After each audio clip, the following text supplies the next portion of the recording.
나성 제일장로교회 성도 여러분 안녕하십니까? 벌써 세 번째 말의 법칙을 공부하게 되었습니다. 말의 법칙을 통하여서 하나님께서 오늘 또 은혜 주시고 우리 말이 변화하여 우리 삶 가운데 행복과 기쁨이 넘치기를 간절히 소원을 드립니다.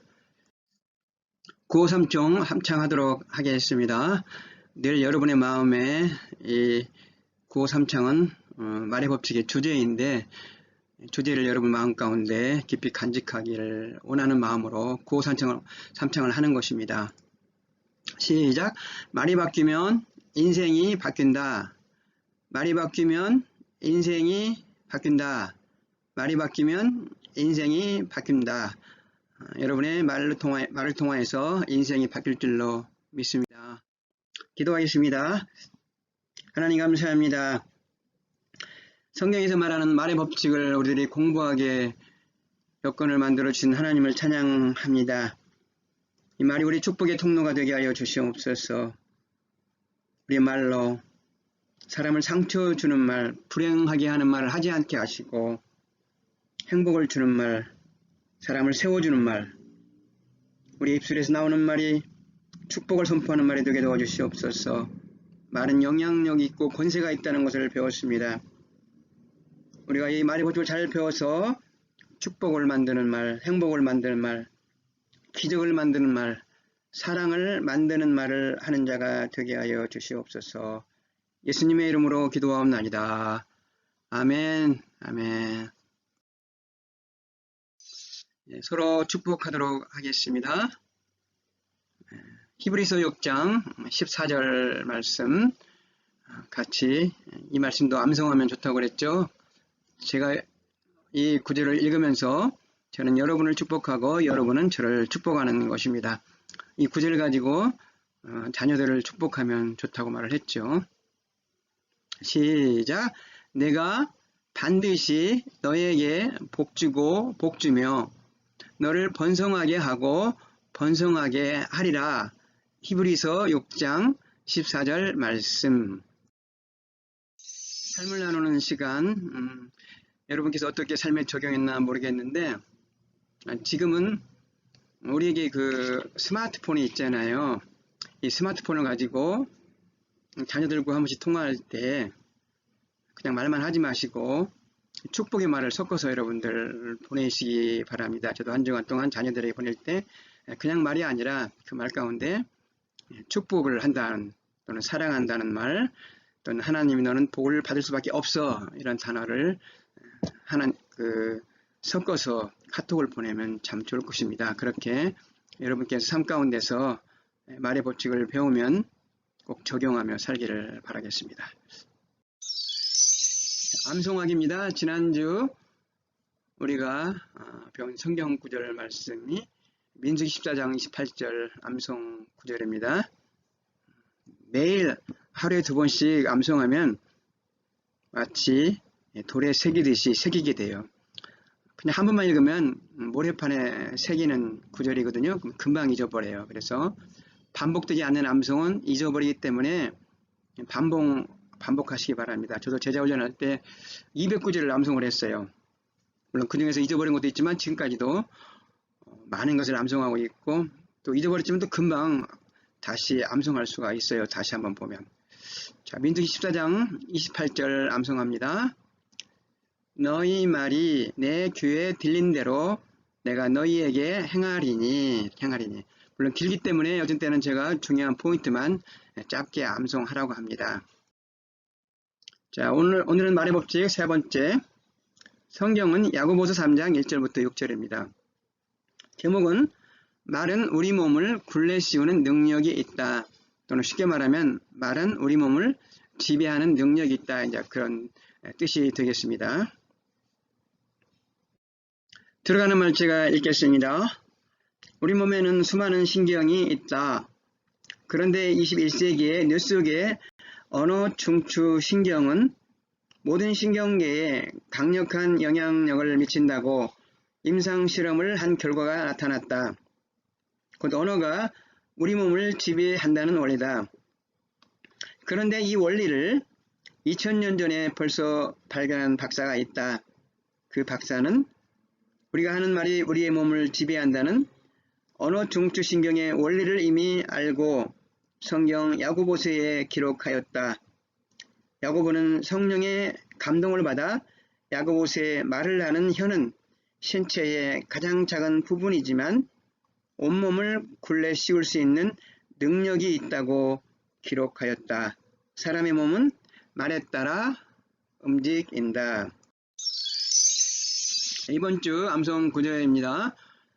우리가 본문 가운데서 야고보서 3장 2절입니다. 같이 한번 읽어볼게요. 우리가 다 실수가 많으나 만일 말에 실수가 없는 자라면 곧 온전한 사람이라.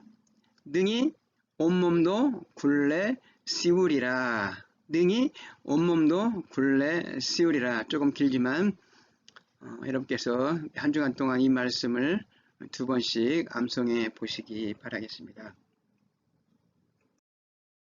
본문의 개요와 이해 시간입니다. 야고보서를 쓴 분은 예수님의 동생인 야고보 사도입니다.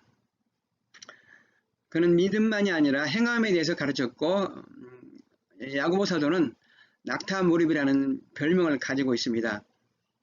기도를 얼마나 많이 했으면 낙타무릎처럼 됐겠습니까? 그래서 야고보서 보면은 기도에 관해서도 많이 가르쳤고요.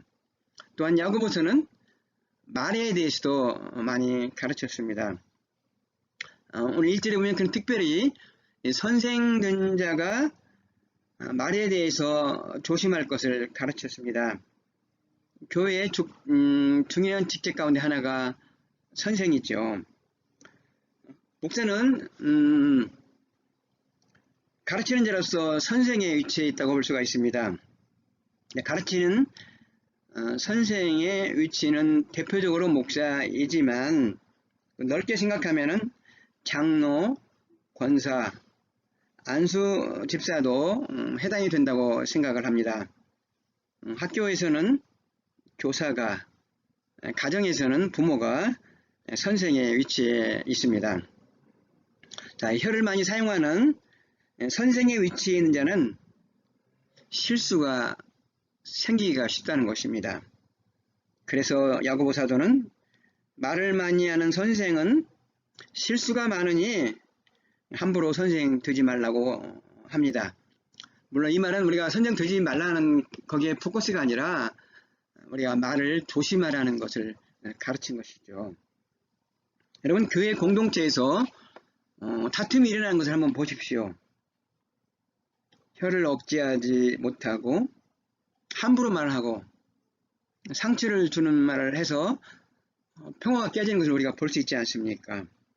내가 내 입을 조금만 제어했으면 참았으면 되는데 절제하지 못해서 평화가 깨졌다 후회하는 경우도 있습니다. 가정에서도 말로 부부가 서로 상처를 주고 자녀에게도 평생 잊지 못하는 상처를 말로 주는 것입니다. 말 하나로 교회 공동체가 화목하지 못하고 깨지기 때문에 우리는 특별히 교회 생활에서 우리의 혀를 잘 간수해야 된다는 것입니다. 야고보 사도는 혀를 불로 비유를 했습니다. 불이 순식간에 태우듯이 혀가 순식간에 인간을 파멸로 이끈다는 것입니다. 말이 엄청난 그 파괴력이 있는 것을 야고보 사도는 말을 불로 비유했습니다. 야고보 사도는 혀가 우리 몸을 더럽힌다고 했습니다. 여러분, 우리의 인격을 드러내는 대표적인 것이 무엇입니까?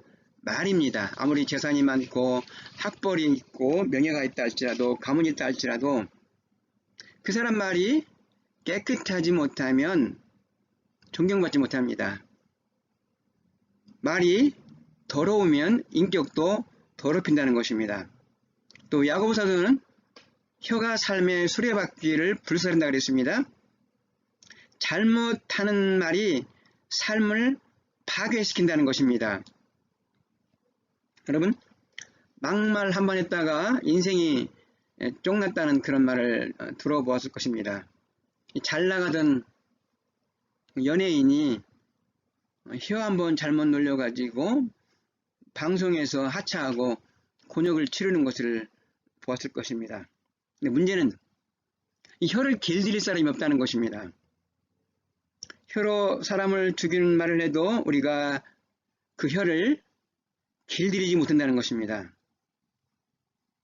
어떻게 그러면 혀가 길들일 수 있을까요? 거듭나야 돼요. 거듭나서 예수가 내 안에 오면, 그분을 나의 삶의 주인으로 모시면, 그때는 내 혀가 그분에 의해서, 성령님에 의해서 길들여진다는 것입니다. 말이 영향력이 많은데 특별히 우리가 읽는 본문은 말이 온몸을 굴레 씌우는 능력이 있다는 것을 가르칩니다. 말이 온몸을 굴레 씌우는 능력이 있다는 것은 말이 우리 몸을 지배하는 능력이 있다는 것을 가르치는 것입니다. 자, 말은 우리에게 영향력을 미치고 지배한다는 것입니다. 우리 몸까지도 지배할 만큼 말이 영향력이 있다고 성경은 가르치고 있습니다. 자, 1번. 야고보 사도는 신체의 작은 혀가 온몸을 굴레 씌우는 영향력이 있다고 기록하였다. 그것을 세 가지의 비유를 들어서 말하고 있습니다. 그것을 찾아서 의미를 말해보라. 작은 혀가 영향력이 있다는 것을 세 가지로 표현하고 있습니다. 자, 오늘 3절에 보면은 우리가 말들의 입에 재갈 물리는 것은 우리에게 순종하게 하려고 그 온몸을 제어하는 거리라. 자, 답은 무엇입니까? 3절, 말을 달리는 말에 혀를 무엇으로 비유합니까? 재갈로 비유한다는 것입니다. 재갈은 말을 이렇게 부리기 위해서 입가에 그 물리는 막대기나 쇠 같은 것을 말하는 것이거든요. 또는 그 소리를 내거나 말을 하지 못하도록 사람의 입에 물리는 어떤 물건도 비유하기도 합니다. 그래서 사람의 입에 재갈 물린다, 그런 말도 사용하잖아요. 과거에는 힘이 센 말이 교통수단이었습니다. 이 힘이 센 말을 어떻게 제어합니까? 단지 하나, 그 재갈 하나로 말을 길들인다는 것입니다. 통제한다는 것이죠. 소나 말이 힘이 센 짐승이지만 소는 코를 깨워서 재갈 먹이고 말은 입에 재갈 먹여서 그들의 행동을 제어하는 것입니다. 이처럼 우리의 말이 우리 몸을 제어하는 이 재갈과 같은 힘, 재갈과 같은 영향력이 있다는 것을 성경은 지금 말하는 것입니다. 자, 두 번째, 4절입니다. 또 배를 보라, 그렇게 크고 광풍에 밀려가는 것들을 지극히 작은 키로서 사공의 뜻대로 운행하느니. 자, 말을 배에 무엇으로 비유하고 있습니까? 작은 키로 비유한다는 것입니다. 여러분, 아무리 큰 배라 할지라도, 광풍이 일어난다 할지라도 이 사공이 작은 키 하나로 배를 운전합니다.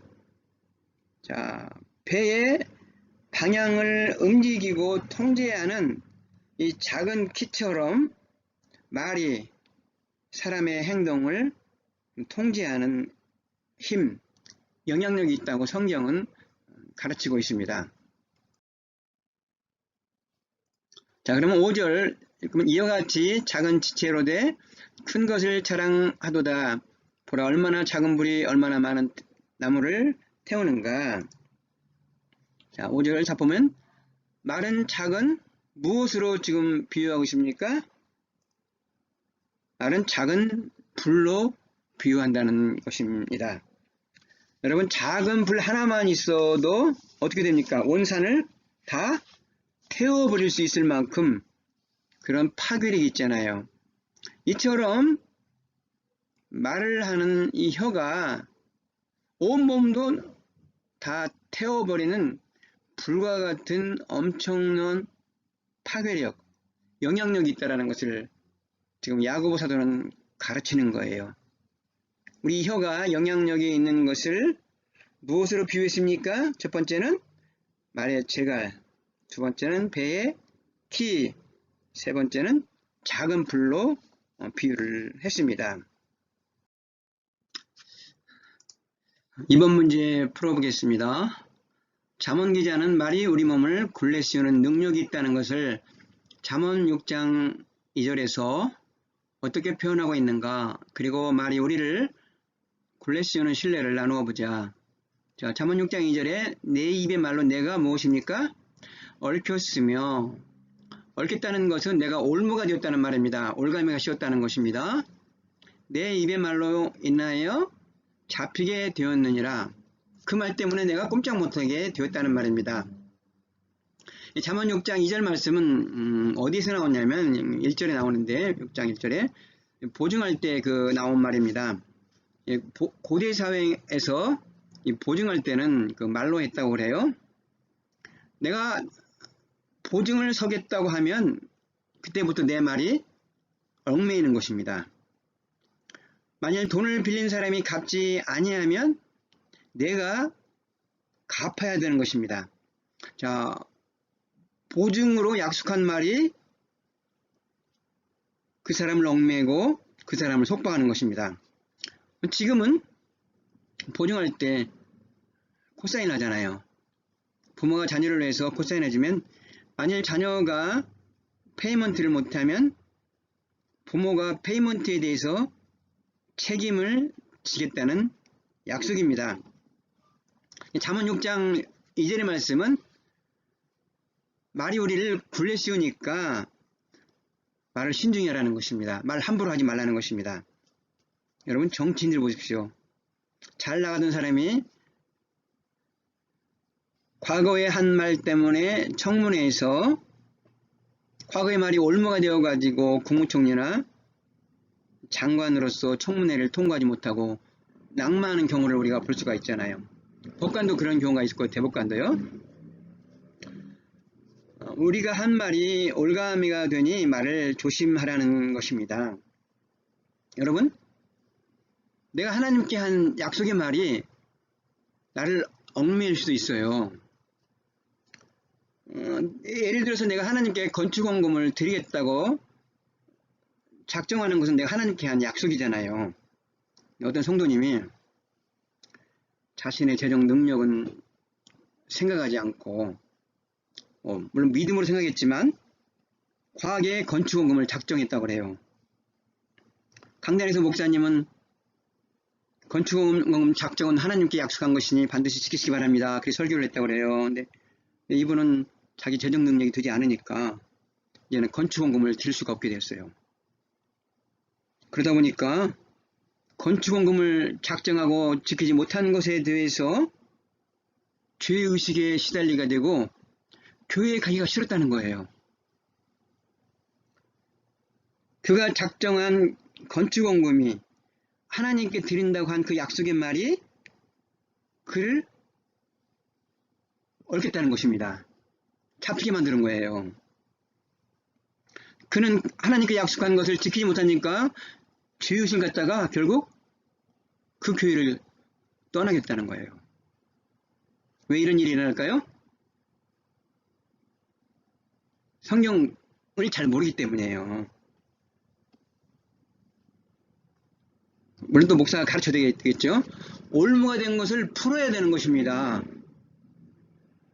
성경은 분명히 말하고 있어요. 내가 어떠한 약속을 했는데 그걸 지킬 수 없으면 맹세도 될 수가 있어요. 지킬 수 없을 때는 하나님께 속죄제를 드려서 허물을 사함 받으라고 했습니다. 내가 하나님께 약속한 것을 하지 못했으면 허물이라는 것이죠. 근데 어떻게 되냐? 하나님 앞에 나가서 그걸 풀라는 것입니다. 하나님, 제가 하나님께 건축원금을 얼마를 드린다고 약속을 했는데 분수에 맞지 않게 작정을 했고요. 감정적으로 지키지 못할 약속도 했습니다. 지키지 못한 거 용서해 주시고 하나님의 자비를 구합니다. 그렇게 하고 죄의식에서 벗어나는 거예요.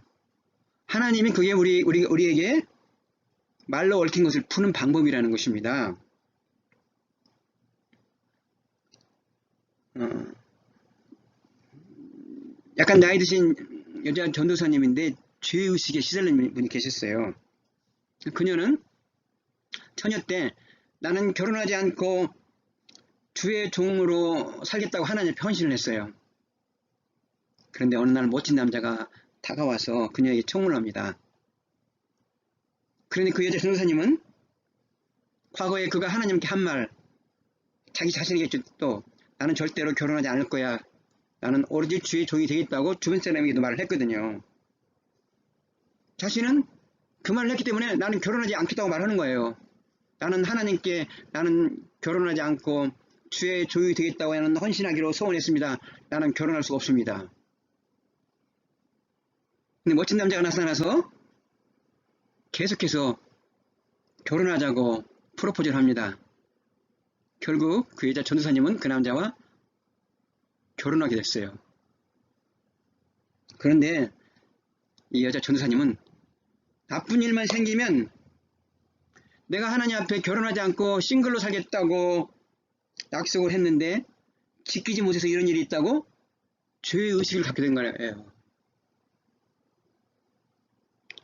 얼마나 불쌍하게 삽니까? 이것을 보면은 어떻게 됩니까? 똑같습니다. 하나님이 우리에게 가르쳐 주신 말이 있어요.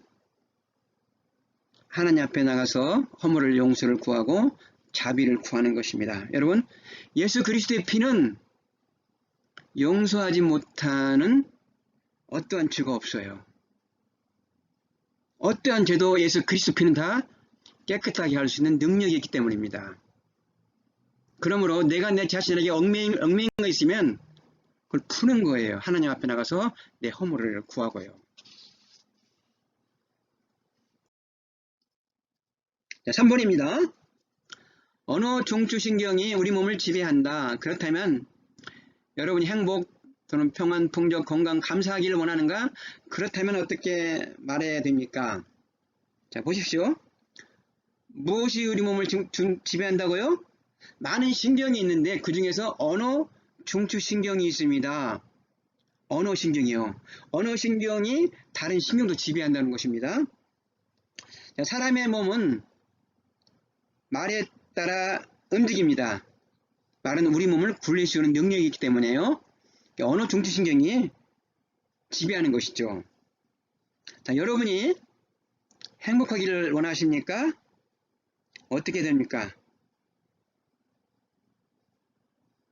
어떻게 해요?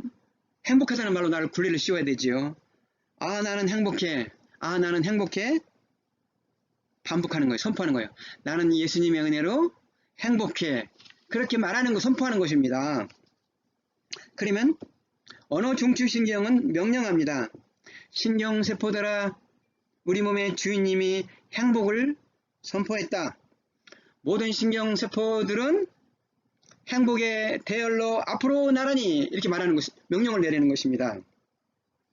그러면 모든 세포들이 언어 중추신경의 명령을 따라서 행복한 그런 대열로 나란히 함으로 말미암아 우리 몸이 행복을 느끼는 거예요. 여러분, 마음이 불안합니까? 나는 예수님의 은혜로 평안해. 나는 예수님의 은혜로 평안해. 반복해서 선포하십시오. 그러면 똑같이 언어 중추신경이 야, 신경세포들아, 우리 주인님이 평안을 선포했다. 모든 세포들은 평안한 줄로 앞으로 나란히 그렇게 명령을 내린다는 거예요. 그러면 우리가 평안하게 된다는 거예요.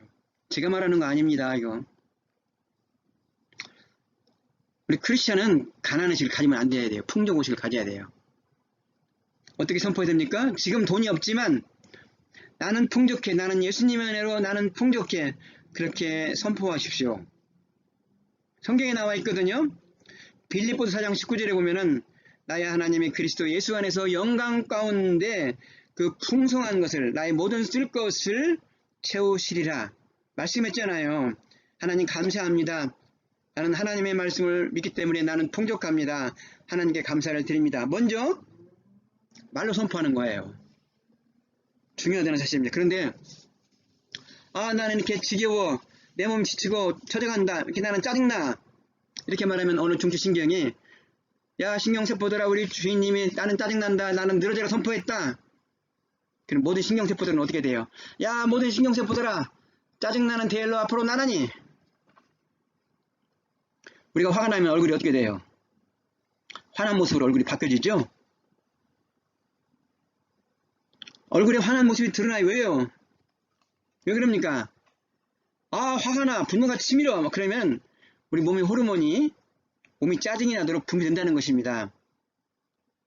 그러면 몸의 세포들이 짜증이 나는 배열로 줄을 선다는 거예요. 그래서 얼굴에 나타난다는 것입니다. 우리가 어떻게 될까요? 자, 여러분에게 말씀드립니다. 나는 예수님의 은혜로 행복해. 나는 예수님의 은혜로 평안해. 나는 예수님의 은혜로 풍족해. 나는 예수님의 은혜로 건강해. 나는 예수님의 은혜로 감사해. 여러분 매일매일 선포하세요. 그러면 우리 신경세포들이 해쳐 모여가지고 우리가 선포한 말대로 도일한다는 겁니다. 왜요? 말이 우리 몸을 지배하기 때문이에요. 다시 한번 해볼까요? 나는 예수님의 은혜로 행복해. 나는 예수님의 은혜로 평안해. 나는 예수님의 은혜로 풍족해. 나는 예수님의 은혜로 건강해. 나는 예수님의 은혜로 감사해. 제가 옛날에 이 말을 많이 하고 성도들이 가르친 게 있는데 저도 이제 안 했는데 제가 다시 선포하려고 그래요. 여러분이 이렇게 선포하면 이렇게 될 줄로 믿습니다. 제가 여러분들에게, 여자분들에게 좋은 것 알려드릴게요. 성경 공부 여자분들 하는 분들에겐 제가 정말 오늘 성경 공부 잘 들었다 그런 말을 제가 알려드립니다. 여자분들 예뻐지기를 원하십니까? 제가 예뻐지는 그 방법을 알려드릴게요. 말이 지배한다는 사실을 말할 때마다 내가 꼭 이야기하는 것이 있어요. 제가 고등학교 시절인데 미스 코리아 대회를 그 텔레비전으로 본 적이 있었습니다. 근데 제가 그 미스 코리아 대회를 지금까지도 잊지 못해요. 전국에서 또는 해외에서 참가한 미인들 중에서 최종적으로 그 세 사람이 선택이 되었습니다. 그 세 명을 마지막 최종 인터뷰한 다음에 진선미를 뽑게 되었어요. 근데 제가 보기에는 제일교포 출신이 가장 예뻤어요. 나는 그 여자가 진이 되었으면 좋겠다 그런 마음까지도 먹었습니다. 그때 사회자 김동건 씨가 제일교포 여자에게 물었습니다. 예뻐지는 비결이라도 있습니까? 물어봤어요. 대부분의 사람들이 그러면 나는 뭐 어떻게 하는 음식을 먹고 어떻게 또 운동을 하고 내 몸을 관리하면서 이런 웰빙의 방법에 대해서 말할 것입니다. 그녀의 대답이 너무 신기했어요. 저는요 매일매일 아침마다 거울을 보고 나는 예쁘다. 나는 예쁘다. 아침마다 거울 보고 그렇게 말한답니다. 그 말 듣고는 사람들이 다 웃어버렸어요. 어떤 동화책에서도 이 말이 나오는 것 같죠? 난쟁이만 그 공주 이야기가 아닌가 모르겠어요. 그때 그 마귀 할멈이 나는 예쁘다 예쁘다 막 그 말을 외쳤잖아요. 나는 미인이 되는 그 비결이 얼굴을 보면 나는 예쁘다 예쁘다 그렇게 말하는 것이 뻥으로 들었어요. 그때 웃어 넘기는 소리로 듣고 지나갔어요.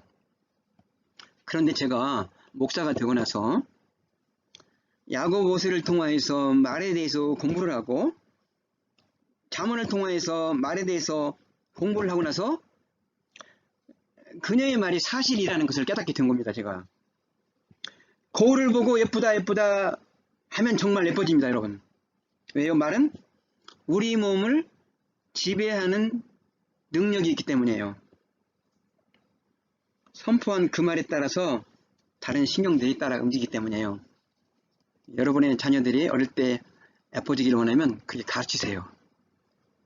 저는 어릴 때는 그걸 몰라가지고 자녀들은 그걸 가르치지는 않았으나 우리 딸들은 예쁩니다. 미인이라는 소리를 들어요. 저를 보면 또 미인이 나오겠죠? 자, 나는 예쁘다 예쁘다 하면은 언어 중추신경이 말합니다. 신경세포들아, 우리 주인이 예쁘다고 선포했다. 모든 신경세포들은 해쳐 모여서 우리 주인님 얼굴이 예쁜 태열로 도열하라. 명령하는 것입니다. 내 몸은 내 말에 따라 움직이는 거예요.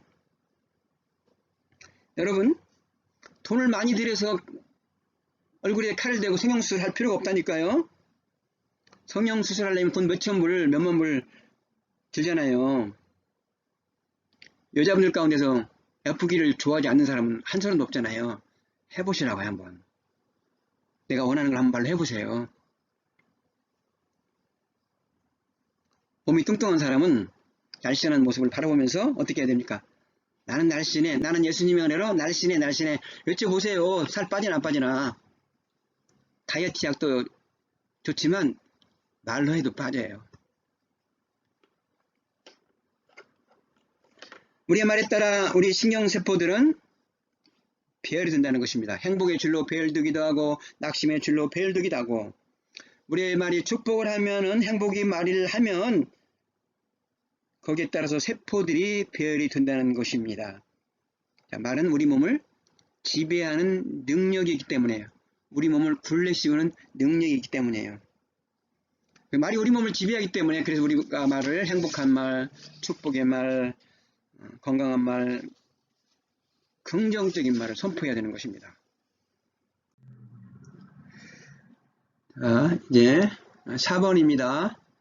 창세기 17장을 보면 하나님은 99세가 된 아브라함이 자식이 없어서 실망 가운데 있을 때 찾아오시어 그에게 자식을 주시기 위해서 하신 특별한 일이 있습니다. 1번, 그것이 무엇입니까? 아브라함과 사라의 이름을 바꿔주신 것입니다. 아브라함의 원래 이름은 아브람, 사라의 원래 이름은 사레인데 아브라함을 아브라함으로, 사레를 사라로 바꿔주셨습니다. 자, 아브라함 나이 99세, 사라의 나이 89세가 되었을 때 그들의 몸은 더 이상 인간의 생육법으로서는 자식을 낳을 수가 없었어요. 사라는 경수가 끊어졌기 때문에 자식을 낳는 능력을 상실했습니다. 그래서 아브라함 부부는 이제는 자식을 소유하고자 하는 꿈을 잃어버렸습니다. 낙심과 절망이 있는 그때 하나님이 이들 부부에게 찾아 나셔서 그들에게 창조의 말, 축복의 말을 부어주셨습니다. 아브라함아, 지금부터는 내 이름을 아브람이라 부르지 말고 아브라함이라 불러라. 그리고 내 아내의 이름은 사레라 부르지 말고 사라라 부르라. 자, 아브라함은 높은 아버지 의미인데, 많은 사람의 아비라는 열국의 아비 아브라함으로 이름을 바꿔주시고, 사레는 공주의 의미라는 이름인데 열국의 어미, 많은 사람의 어미라는 이름으로 바꾸어 주셨다는 것입니다. 그리고는 하나님께서는 이들 부부를 축복했습니다. 아브라함아, 내게 아들을 주어 복을 주고 큰 나라로 번성케 하시겠다 약속을 하십니다. 하나님께서 이들 부부에게 이름을 바꿔주신 것은 하나님의 큰 뜻이 있기 때문이었습니다. 그러면 왜 하나님은 아브라함 부부에게 그렇게 말씀을 하셨을까요? 하나님은 자녀를 낳겠다는 꿈을 상실한 아브라함 부부에게 말이 그들의 몸을 지배하도록 하기 위해서입니다. 하나님께서는 그들 부부에게 자녀를 주시고자 말의 법칙을 사용한 것입니다. 하나님은 그들에게 아직 자식이 한 사람도 없는데 많은 자식을 가진 열국의 아버지라고 부르겠습니다. 하나님은 자식이 하나도 없는데 많은 자녀를 가진 열국의 어머니라는 뜻을 가진 사라라고 부르라고 했습니다. 하나님은 그들에게 없는 것을 있는 것처럼 부르도록 명령했던 것입니다. 아직 자식은 없지만 자식이 있는 것처럼 말하라는 것입니다. 그러면 순종한 아브라함 부부에게 어떠한 기적이 일어났습니까? 하나님은 그들 부부에게 창조적인 언어를 사용하도록 했죠. 자, 사라는 자식도 없는 남편을 향해서 어떻게 불렀습니까? 열국의 아버지 아브라함. 아브라함은 사례를 통해서 열국의 어머니 사라 이렇게 불렀어요. 그들이 이런 창조의 언어를 사용한 지 1년 후에 죽은 몸과 같았던 그들의 몸에서 누가 출생합니까? 웃음이라는 뜻을 가진 이삭이 출생을 해요. 결국 그들은 없는 것을 있는 것 같이 말하는 대로 아브라함과 사라는 이삭을 낳아서 열국의 아비와 열국의 어미가 되었다는 것입니다. 말은 이처럼 생산하는 힘이 있어요. 아브라함과 사라가 자식을 얻은 축복은 하나님이 명령하신 대로 말의 축복, 말의 법칙을 믿고 순종하기 때문입니다. 그들은 하나님이 바꾸신 이름대로 자녀를 낳아서 아비와 어미가 된 것을 믿음으로 받아들였습니다. 자, 우리는 이 사건을 믿음으로 받아들입니다. 믿지 않는 사람들은 이 사건을 뻥으로 받아들일 것입니다.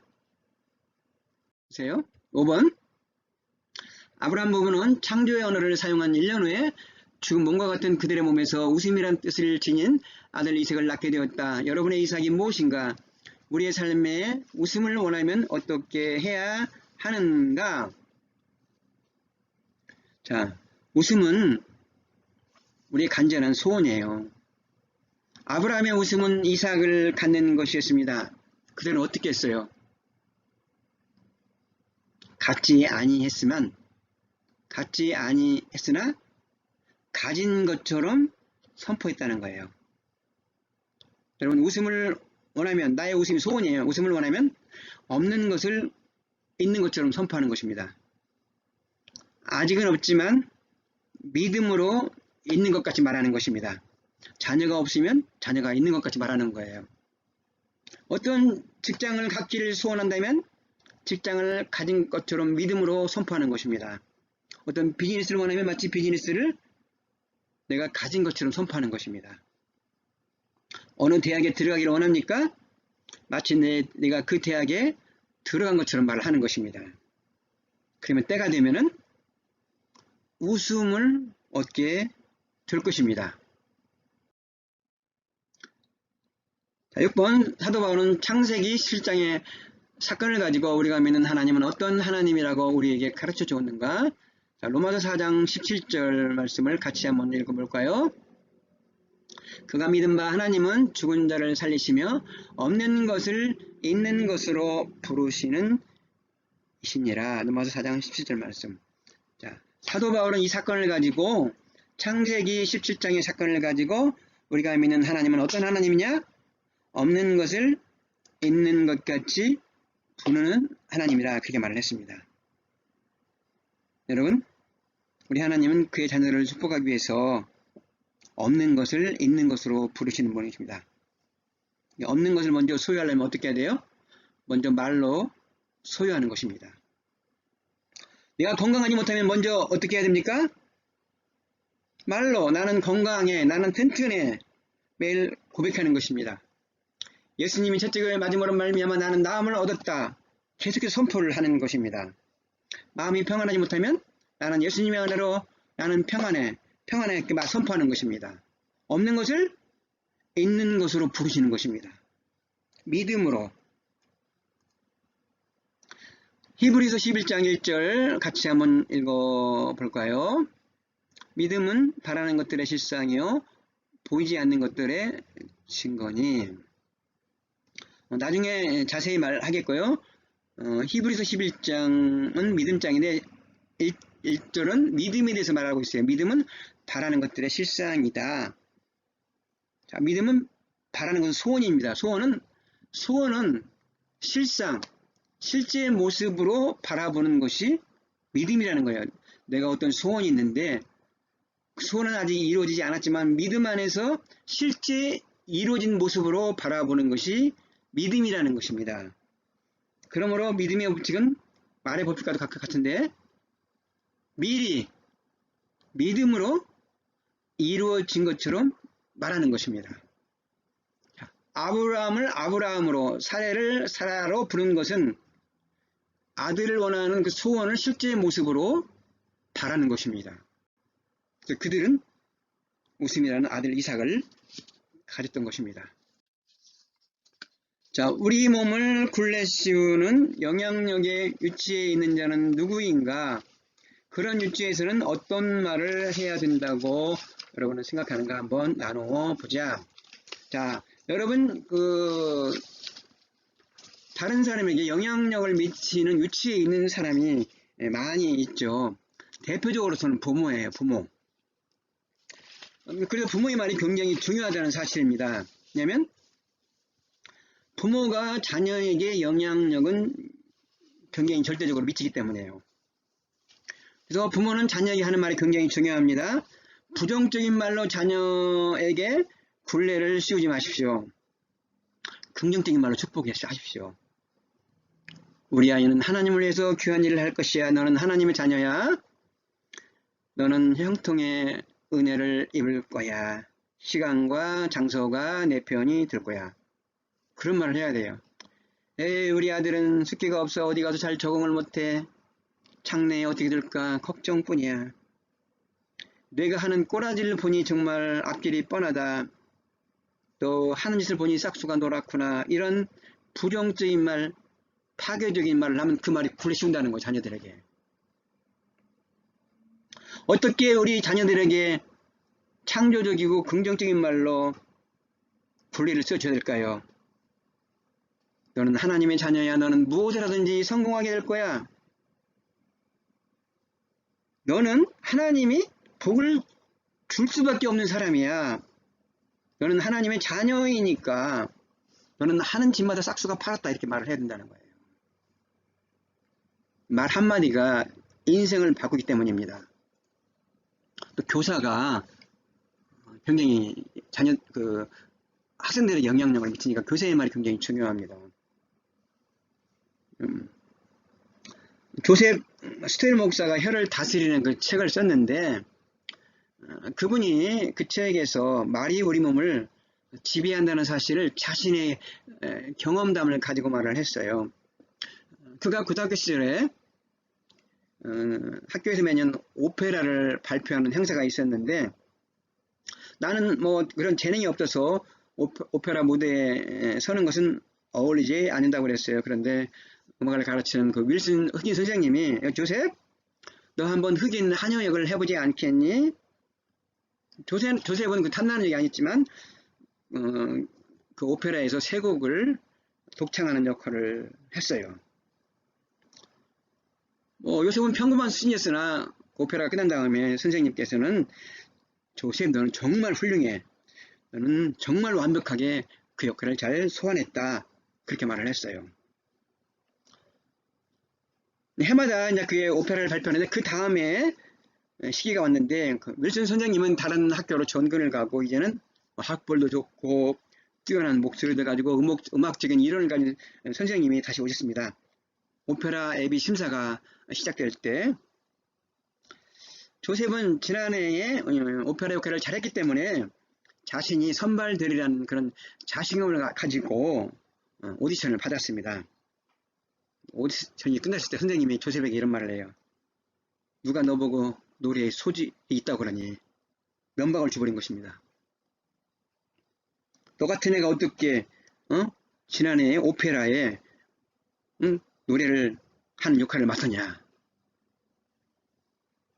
그는 이 말을 듣자마자 1년 전에 내가 할 수 없다는 그런 나약한 소년으로 돌아가 버리고 말았습니다. 선생님이 이제는 그에게 또 굴레를 씌워버린 것입니다. 선생님이 그 소년의 삶을 파괴해서 조셉은 그 뒤로 노래를 부르지 않았다는 것입니다. 어느 날 그녀의 약혼자로부터 8년의 세월이 지나고 나서 조셉, 넌 정말 노래를 정말 잘한다. 그 말을 듣습니다. 그녀의 말을 듣고 나서 조셉이 다시 노래를 시작하게 되었다는 것입니다. 조셉은 8년 동안 노래를 안 했다는 거예요. 가르치는 위치에 있는 자, 교사는 특별히 말을 조심해야 된다는 거예요. 야고보 사도는 1절에서 선생이 더 큰 심판 받을 줄 알고 함부로 선생이 되지 말라. 말이 우리 몸을 지배한다고 말을 했거든요. 여러분 또 많이 있는데 간단히 의사들이 말을 굉장히 조심해야 돼요. 러시아에 있는 선교사님이 한번 그런 말을 한 적이 있었는데, 한 성도님이 의사 선생님을 만나고 나서 막 굉장히 의심하더래요. 암인데 의사 선생님들은 얼마만 있으면 죽는다 그랬다는 거예요. 선교사님이 그랬대요. 다시 말을 고쳐준 거예요. 아니야, 너는 하나님이야. 너는 절대 죽지 않아. 하나님의 은혜로 너는 생명이 회복될 거야. 고쳐줬다는 거예요. 의사가 환자들한테 삶을 회복시키는 생명이 있는 말을 해야지, 건강한 사람도 너 얼마 있으면 죽어요 하면 정말 그 사람이 불에 씌워가지고 금방 죽어버려요. 당신은 암 환자니까 얼마 있다 죽습니다 하면 죽어요. 그런데 당신은 암 환자이지만 여러분 충분히 당신은 이 건강을 회복할 수 있습니다. 이렇게 말해주면 그 말을 굴려 씌워가지고 모든 세포들이 건강의 질로 다시 변함으로 회복이 된다는 거예요. 의사들은 환자에게 대한 말이 굉장히 중요하다는 것입니다. 사람을 죽이는 말을 의사가 하면 안 되고, 의사는 사람을 살리는 말을 해야 된다는 거예요. 목사도 마찬가지죠. 목사는 뭐 교사와 같지만은, 목사는 강단에서 특별히 성도들에게 축복의 말을 선포해야 돼요. 저주의 말을 하면 안 돼요. 비판의 말보다는 격려의 말, 힘을 주는 말을 해야 된다는 것입니다. 제가 목사 그 초창기 때는 선지자적인 사명으로 막 비판하는 식으로 이렇게 하면 되냐고 그런 말을 했어요. 그게 변화되는 것이 아니에요. 그러니까 성도를 자꾸 세워주는 말을 해야 돼요. 축복하는 말을 되면 그 말대로 축복을 받고 성도가 더 변한다는 것입니다. 목사가 강단에서 선포하는 말은 항상 축복의 말을 선포해야 돼요. 그래야만이 그 교회의 성도들이 복을 받아요. 잘 된다는 것입니다. 목사가 성도들이 잘 된다고 선포하면 그 교회의 성도들이 잘 돼요. 목사의 말이 굉장히 중요해요. 또 이따 뭐 직장에서 그 상사의 말도 굉장히 중요하죠. 부하한테 너 그때뿐이 일 못해? 깎아내리는 말하면 탁 죽어가지고 능력을 발휘를 못한다는 것입니다. 카터 대통령이 그 해군 중인가 소요시 때 함장이 자기를 불렀다는 거예요. 카터, 너는 비판을 해도 너는 훨씬 더 능력이 잘할 수 있는데 왜 이것뿐이 못했냐? 너는 잘할 수 있는데 이것뿐이 못했냐? 더 잘하라고 격려의 비판을 했다라는 것이죠. 그 말이 평생 잊지 못했다고 카터는 고백을 했어요.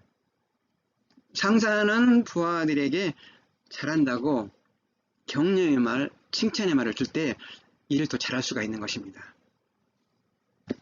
부하가 일을 잘해야 또 사장이 그 회사가 크게 부흥될 수가 있지 않겠습니까? 자, 8번 마지막 번이죠. 말이 우리 몸을 지배한다는 것을 맺는다면 우리는 파괴적인 말보다는 어떤 말을 해야 될까요? 그렇죠. 창조적인 말을 우리가 당연히 해야겠죠. 창조적인 말. 부정적인 말보다는 어떤 말? 긍정적인 말을 해야 되겠죠. 저주의 말보다는 축복의 말을, 낙심의 말보다는 어떤 말을 해야 되겠습니까? 격려의 말을 해야 하지 않겠습니까? 자, 오늘 호목입니다.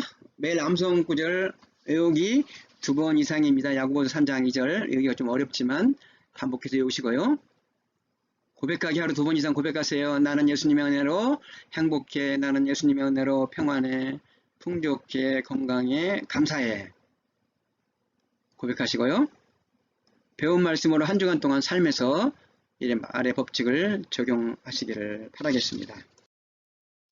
자, 그러면 오늘 나에게 주신 말씀 붙잡고 함께 기도하도록 하겠습니다. 하나님 감사합니다. 오늘 또 말이 우리 몸을 지배하는 그런 영향력이 있다는 것을 배우면서 우리가 우리 몸을 어떻게, 우리 마음을 어떻게 해야 된다는 것을 깨닫게 하여 주심을 감사합니다. 특별히 부모와 자녀의 위치에서 또한 선생의 위치에서 우리의 말이 더욱더 신중하게 말을 하고 함부로 말을 하지 않는 자가 되게 하여 주시옵소서. 영향력인 위치에서 있는 자들의 말이 긍정적이고 축복하고 생산적이고 격려의 말을 하는 저희들이 되게 하여 주시옵소서. 항상 우리는 말로 사람을 세워주는 그런 축복의 말을 선포하는 저희들이 되게 하여 주시옵소서. 한 주간 동안 살면서 우리의 혀에서 나오는 말이 우리 말씀을 적용하며 살아가는 한 주간이 되게 하여 주시옵소서. 예수님의 이름으로 기도하옵나이다. 아멘, 아멘. 자, 한 주간 동안 여러분 승리하시고 다음 주에 만나겠습니다. 삶 가운데 오늘 배운 말씀 잘 적용하기 바라겠습니다.